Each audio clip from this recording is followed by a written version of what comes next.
Ready to talk some basketball? Let's get it, man. Let's do it, man. The season winding down. Season winding down, man. Yeah, So, man. Yeah. the funny thing I've seen was the Mavericks.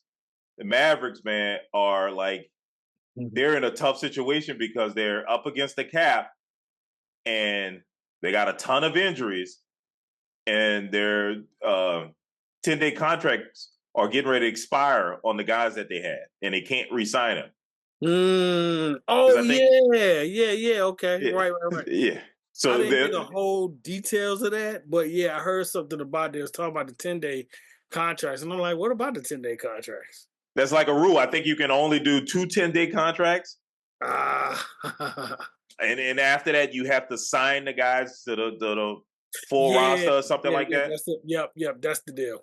They only But do they can't Why can't they sign the people to the roster? because they're up against the cap. They like Ah, they're at the ceiling of the cap and they can't fit them under. So wow. so they can't sign any players. And they had a game where they only had 7 players. They only had the minimum that you can have to start a game. Wow. And 2 of those players on 10-day contracts that's getting ready to expire. So now they're in a situation where they're trying to pull. They can't shut Anthony Davis down for the season. Right. So now, Right. yeah. So they're sending him to the G League to prepare to get ready to come back to compete in the regular season. Yes.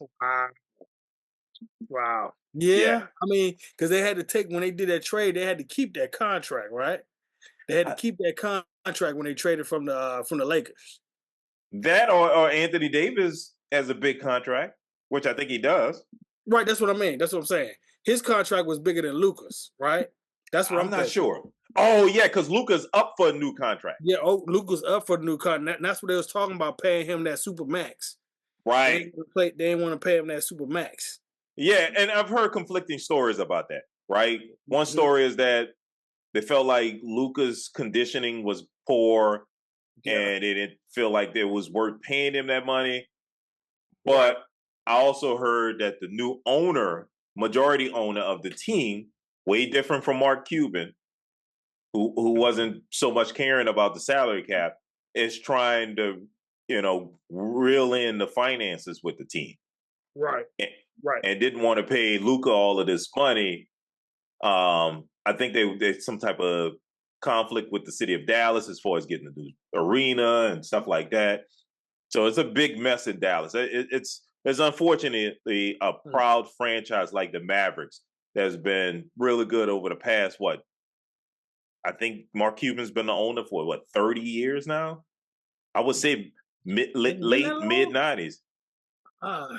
Has it been that long? I was thinking more like 20. No, it's definitely more than 20. How long ago was it when they won a championship? 2011. 2011. See, because he's probably like an owner for about 9 or 10 years just before that, before they won a championship. Because I felt like he was the owner of the team when Steve Nash and Dirk were together. He was the owner then. Yeah, which I thought was late 90s, early 2000s. I don't know. I'm gonna have to look and see, man. I don't remember. I don't remember exactly where he was in. I know he's been there for a while, but he hasn't been. How long ago did he sell his shares? Because he's not the majority owner no more. Right. He just recently sold his share. So right. So let me. You know what? If only there was like a way we could search this up. If only there was like something you could type in and it'll pull up that information. Yeah. Like if you type in a question like, "Hey, how long is Mark Cuban?" I mean, if there was such a thing, I would call it a search engine. You think we'll get something like that? I would call it a search engine, and I would call it Google. I think when the aliens come down and they, decide to share their technology with us, that shows how to do that. You know what? I'm gonna write this down because I think I can. I'm gonna keep this idea because I think this will be useful in the future, man. People could just type things, anything that they're thinking of. There you go. Yeah. There you go. Yeah. So he became the owner in 2000. So 25 years. He purchased the majority 2000. stake in the Okay. NBA's Dallas Mavericks for $285 million from H. Ross Perot Jr. Ross Perot Jr. He brought Ross Perot on that team? Jr. Ross Perot, Junior. Yeah, Junior. I didn't know it was in a Perot family at all. I didn't know either. Damn. It was, yes. Ross Perot Jr. owned the team and sold it to Mark Cuban in 2000. Wow. Yes. That's amazing. The history that we learn. Yes. Yes. I damn sure did not remember Perot having anything to do with that team. Me either. I didn't even know Ross Perot had a son. Right. So, wow. And for you kids out there, Ross Perot is the billionaire oil man from Texas who ran for president multiple times in the 90s and was so impactful that he caused incumbent president George Bush, the first George Bush, to lose to Bill Clinton because he took a big chunk of the votes from it. So there's your history. And you know, whenever you get a chance out there, kids, use that search engine tool that I talked about. It'll tell you more about the subject. Yeah. If only there was something we could, you know, just type these questions in and get an answer. I'm telling you, it's coming very soon. It's coming. Yeah. Patent pending. But yeah. Yep. Well, we're getting close. You know, the wind down this season, but of course, I find that as football season ends, NBA season starts to pick up and wind down. Yeah. But college basketball picks up. And this is what gets me into the mood of basketball and playing basketball because the weather gets nice, the weather starts to break, basketball's on TV, and I start feeling good about myself, even though my knees and my back don't feel good. But up here, I feel like I can get out there and play. Right. So yeah, I get you. The weather, you know, starts to warm up. I definitely feel you on that. Until you get out there. You get out there. And I'll be honest with you, it's not so much my knees and my back that bothers me the most. The thing that bothers me the most when I get out there on the basketball court are my lungs. I start burning because I hadn't run back and forth like that on the basketball court. Like it's different when you play football because you're running in spurts. In basketball, it feels like you're constantly running back and forth. Yeah, you are. Yeah, and I hadn't breathed like that and ran like that. My lungs start to burn. I struggle to breathe. It's like, so that's why I struggle when I get out on the court. Oh, no, I get it. Yeah. I totally get it. But yeah, so, you know, thinking of, you know, looking at it with March Madness coming up, we got the brackets coming up. Well, the brackets are out there. Get your bracket on the Voice of Reason. Get your bracket out there. Get ready. Get them ready. Yes, sir. Yes, sir. That time of year is that March Madness time of year. Yeah. I'm not super well versed in the college football basketball game. Neither. Not yet. It's just too many teams, man. It's just been too many teams. Right now. But see, now that they whittled it down to 64, and after we get out this first round, I start to get some information about who's out there, what they're doing, what the teams are doing. I'm starting to get into it. And by Sweet 16, I know the players. I can start talking. I feel like I've been watching them all season. I've only been watching them for 3 weeks. So yes, I'm getting ready for it. I love it. I love this time of the year. This is what gets me in the mood of basketball. Yeah, you know, this is the only time I really pay attention to the college basketball game. I keep saying football because I'm more into football, college than basketball. But this is the only time I really paying attention. Like, who are the better teams? Same here. The best team and the best players that I know going to be playing in the NBA next year. You know what I'm saying? This is where I really see them because the college almost gets a thing to me like where just like the NBA, it's too many games. It's too many games, and then on top of too many games, it's too many teams. It's just too many teams to follow. I don't know if anybody's ever looked at a college sheet of basketball games for that like a weekend. It's like 300 games on there, man. Yep. You know, if you count all of them, like the All of them. Division One, Division Two, this all on that sheet, it's like 300 games, man. Because it's easy. It's easy to put any school, any college. It's easy to put together a basketball team. I feel like every college has a basketball team. Yes, you don't need much resource to make a basketball team. There's no equipment. You don't need pads, helmets, and it's 5 people, in the bench. Yeah. So it's less resource for sure. It's less resources. You already got a gym. You got to have a gym for physical education. Got to have a gym. That's right. And you ask a bunch of dudes and a bunch of gals if you want to play basketball, and you give them a ball, and you got a basketball team. It's easy. Not every college and university has a football team, a tackle football team. But just about every college and university has a basketball team. And basketball is one of the few sports that actually make money. Right. Right.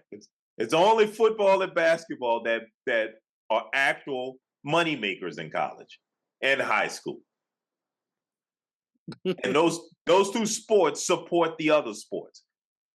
Forget what you heard out there, people. They pay for a lot more than just basketball. They pay for your school, your books, your library.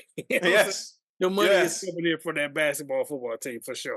For sure. And not only that, they pay for the other teams. They pay for the swim team. They pay for the baseball team. They pay for the hockey team, because those sports aren't revenue earning sports. So that's the frustration that a lot of football and basketball teams are having. They have to support the entire universities, especially with the Title IX stuff. They have to support all the women's sports as well. But I would believe the women's basketball teams are starting to earn money as well. So revenue earning starting to happen on their end, which is good for the ladies. I'm enjoying watching them too, because I want to watch Juju Watson from UCLA. She's balling. I'm liking it. Yeah. True that. I mean, like I said, man, it's hard for me to like get deep into the players until the tournament comes. That's when I really learn all my stuff on college basketball, man. Yeah. To be honest with you, because I just can't. It's just too many games for me to follow during the season, and then it's going on at the same time. NBA is going on. Right. You know what I'm saying? It's just too much. But this is the point where NBA takes a back seat and college basketball picks up. And the beauty of it is like right now, the women's game is rivaling the men's game. So I can watch both now. Like I look forward to seeing Juju Watkins, because she's the big name. She's a sophomore. She was a freshman balling last season. Right. Now she's a sophomore leading it. So I can't wait to watch her. I love watching South Carolina play bully ball. You always got UConn doing their thing. So the women's game, they're setting the standard. So I'm loving it. Yeah, no doubt. No doubt. It's you know what? I almost get. I think because of that Angel Reese and Caitlin Clark, the Caitlin Clark thing, that kind of got me more into watching that. The women. Mm-hmm. You know what I'm saying? Yeah, watching the women play more. You know what I'm saying? So I'm a lot more into that now. Like as far as the college female basketball game, as far as the better teams, I'm saying, right? Not the whole thing. It got to be the better teams. You know what I'm saying? Right. And I think part of the problem with the women's game in the past was there was such a huge gap between the really good teams and the other teams, like massive. Because remember back in the days, like 20 years ago, the scores would be like something like 90-40 or something ridiculous. These games weren't even competitive. Right. And you had Cheryl Miller scoring like, what she had, 105 points in one game? Yeah. I mean, it was awful. It was awful to watch. You had to wait till you got UConn and Tennessee to play each other. So I'm gonna be honest with you, though. I'm gonna be a little bit honest with you. It's still kind of awful to watch. It is. It's still kind of awful to watch. It's still kind of. There's more competitive teams, but still not enough. Still not enough. And to me, that's what separates the men's game from the women's game. The teams are still more competitive. Right. Yeah. You're not losing by 40, 50 points. Like you said, I mean, some of the games is ridiculous. It's like, come on, yo. Yeah, they Yeah. are. Yeah, they are. Yeah. And then just just the missing layups. You know what I'm saying? The easy layups we miss sometimes. It just be funny sometimes, man. Watching it. Have you seen like the memes of of people, like one guy, he's like in Walmart or something, and he see the Angel Reese basketball, and he's like, oh, Angel Reese basketball, grabs it and he tosses it to the inside towards his basket, and he misses it. No. Yeah, see that? He tosses it towards the basket and misses the whole basket. Like, like Angel Reese always missing layups. So, right. And one guy, he had the cereal, the Angel Reese Wheaties cereal, and he totally missed the bowl as he was trying to dump it in it. Yeah, it's gone viral how she misses her layups. Yeah. It's ridiculous. They be saying that's how she getting all these rebounds. Yeah, she is. You know what I'm saying? She get all the rebounds because she misses all those her own shots. She get all. Yeah, she is. I mean, she just throwing it up at the basket and hoping for it to fall, and it's like, yo, come on, this is a layup, Angel. And so that's what she's working on. She's working with Lisa Leslie, during her off season to work on her layups. And Lisa Leslie said this, that there was like Angel Reese's podcast. She basically said, you need to work on your layups. Yes, you do. Yeah.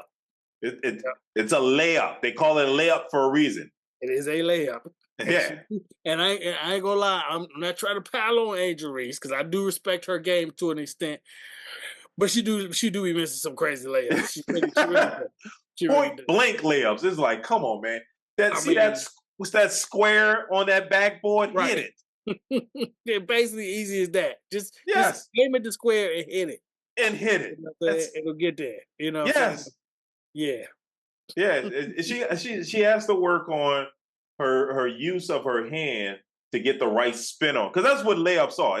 It's getting the right spin and English on it as you turn it up as the basket. That's right. To get that right spin when you hit the backboard. And a lot of times she just throwing it up at the basket, and it's like, nah, you got to spin that joint off the backboard. Watch Kyrie Irving when he goes for a layup, he's spinning the ball off the backboard. Yeah, that's a little extra. Just like some extra English. She just need, like you said, aim for the thing. Just don't even worry about the spin. Just let the ball hit the circle and let it, bank into the basket. I mean, you keep it simple, right? Yeah, you keep it simple, dog. Because you try to add spin on it and all that stuff, she can barely just throw it up there. You know what I'm saying? I mean, some of them misses do be crazy. I ain't gonna lie. I respect her for her rebound game. You know what I'm saying? But she do be missing some layups. I'm just saying, it just looks like she's just throwing it up. Yeah, it's like, okay, I know the basket is it's somewhere over here. It's somewhere right here. I'm just going to throw it up there, and hopefully it catches in the hole. That kind of thing. Like it's optional. Right. And it just seems like watching Caitlin Clark. She's like leaps and bounds offensively wise compared to all the other ladies. She really doesn't miss layups. Right? She doesn't miss her free throws.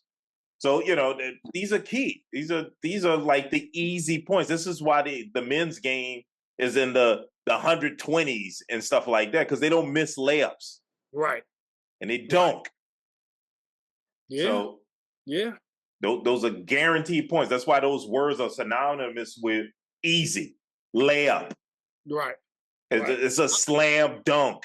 You know what, man? I really wish, speaking of slam dunks, I still wish that they would just lower the rim in women's women's basketball. Just lower the rim. Because, they could be as athletic if they could get to the rim. They just can't jump as high. Right. You know what I'm saying? You shouldn't have to be 6'9", 6'10" to be able to dunk and a woman, be as a woman and dunk. You know what I'm saying? And they struggle to dunk. They struggle to dunk. The 6'9", 7-foot women, they struggle to dunk on those women. Because it takes a bit of a vertical. You're talking about 12 feet. Absolutely. Yeah.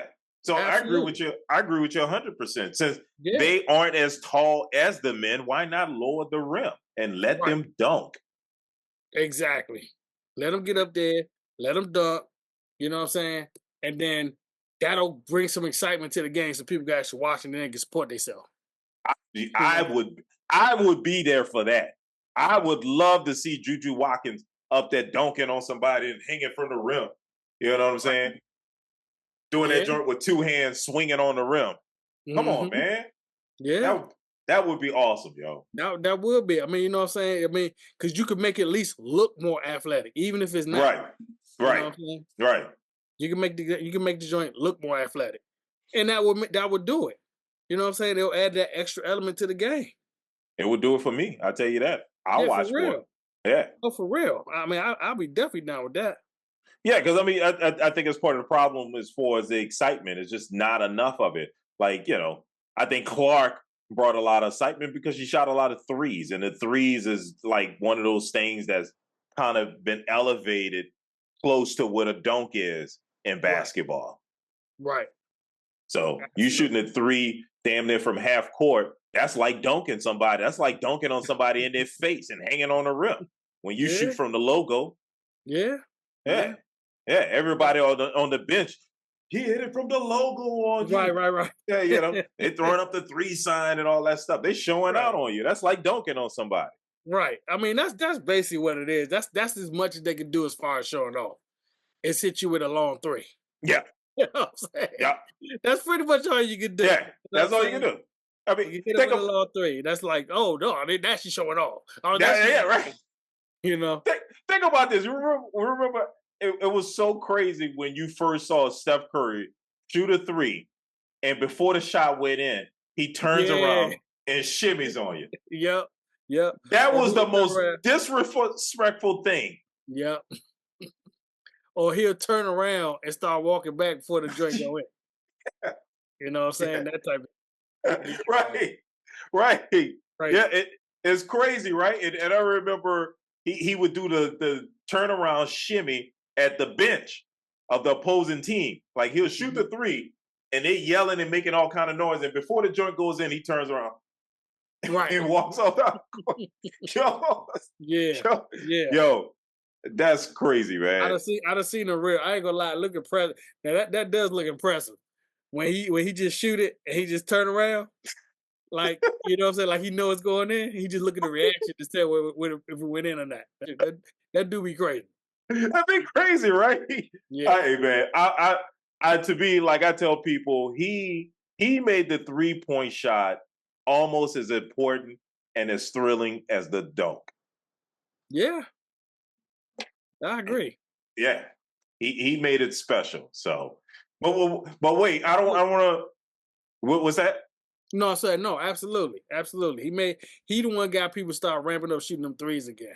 Oh yeah, yeah. He changed the game and and basically ruined Yep. Yep. it. He ruined it. So they got to fix it again because I Yep. mean, On all levels too. all levels, In all college levels. and high school. Yep. Yeah, he has ruined the game, and you know what? That's an honor he should cherish. He ruined it. I mean, just as Mm, well as Kareem ruined the game. Kareem and Wilt Chamberlain ruined the game where they were unstoppable and they no one can stop them from dunking, and so they had to change the rules. Remember, Kareem was in college and they ruled that you couldn't dunk, mm, and so that's mm, why he came up with the sky hook. mm. Yeah, a lot of people don't know. Yeah, I didn't know that either. What did I Yeah, have when Kareem was in college? well, when Kareem was in college You at couldn't dunk. UCLA, he could not dunk. They outlawed dunking. Wow. And in the NBA, the reason you have goaltending is because of Wilt Chamberlain. Mm-hmm. You shoot the ball, he would block it. He Right. was he was so good. He tells you that's why he believes he's the GOAT, because for Michael Jordan, they changed the rules to help him, whereas for Wilt Chamberlain, they changed the rules to stop him. Right. That's Right. his argument. So Mm-hmm. a lot of people don't know that. Yeah.